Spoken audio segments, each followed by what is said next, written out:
ये जो false line है, मैं अभिनय जी मुझे ये बताइए कि प्रॉब्लम इसलिए है क्योंकि शीट स्कैन होकर फिर चेक हो रही है, ये प्रॉब्लम है या ये अगर मान लेते हैं मीनाक्षी ये प्रॉब्लम है, तो ये सिस्टम बनाया किसने?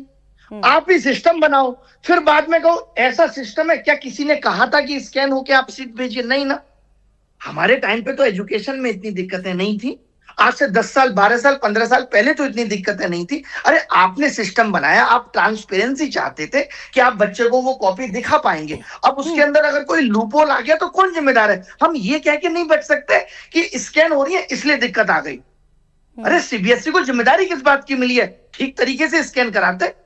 ये उनकी गलती है ना। आप ये कह के नहीं बच सकते कि नीट का पेपर ऑफलाइन है इसलिए लीक हो गया, ऑनलाइन हो जाएगा तो लीक नहीं होगा।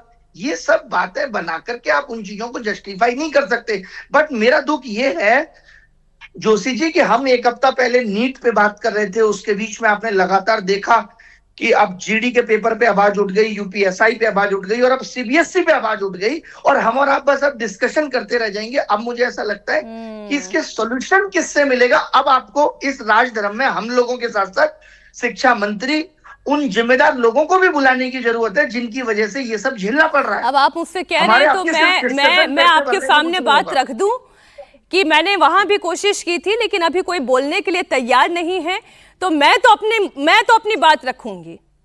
कोई बोले ना बोले मैं अपनी बात रखूंगी, ये मेरी जिम्मेदारी है। अशिक्षित लोग हैं, ये मेरी जिम्मेदारी है कि मैं बात रखूं। अभिनय जी आप रखें, कश्यप जी रखें, जेएफ राजपूत जी रखें और विनय तिवारी जी अपनी बात रखें।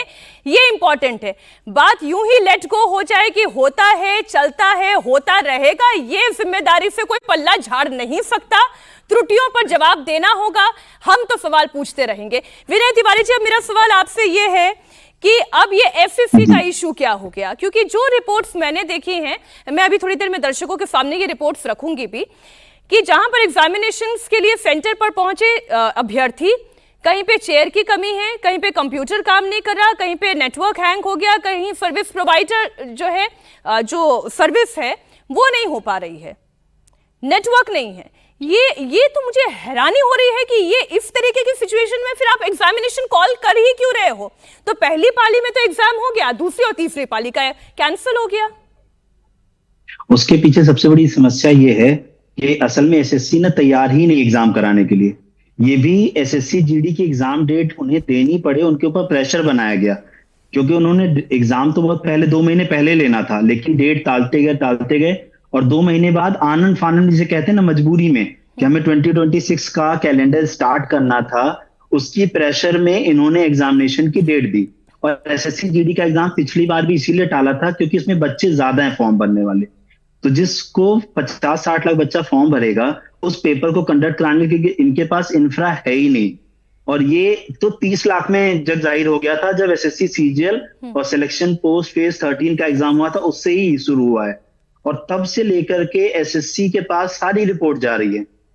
इवन बच्चे पेपर देने के बाद जाकर के एसएससी को अपनी प्रॉब्लम्स मेल भी कर रहे हैं उनके सपोर्ट पे, जो उनका हेल्प डेस्क है ग्रेवियांसिस का है, उस पे सपोर्ट कर रहे हैं, सारी चीजें मेल कर रहे हैं। उसके बाद भी एसएससी कहीं से भी किसी तरीके की जिम्मेदारी लेने के मूड में नहीं है। दूसरी चीज, कोई जवाब देने के मूड में नहीं है। और अगर कोई कुछ पूछ ले ज्यादा तो उसके ऊपर, अब जैसे बीच में एसएससी ने क्या रूल लगा दिया कि जैसे ही आंसर की आएगी उसका कोई भी क्वेश्चन डिस्कस नहीं कर सकता।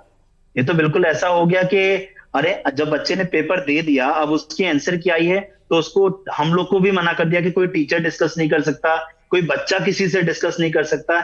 एग्जाम सेंटर पे बाहर निकल के बच्चा अपने क्वेश्चन को, जैसे कोई भी वो करते हैं एग्जाम एनालिसिस, उन्हें वो क्वेश्चन नहीं बता सकता। ये सब एसएससी की गाइडलाइंस हैं, पहले नहीं थी ये सब गाइडलाइंस अभी बनाई जा रही हैं। क्यों? क्योंकि इनके पास क्वेश्चन ही नहीं तैयार है।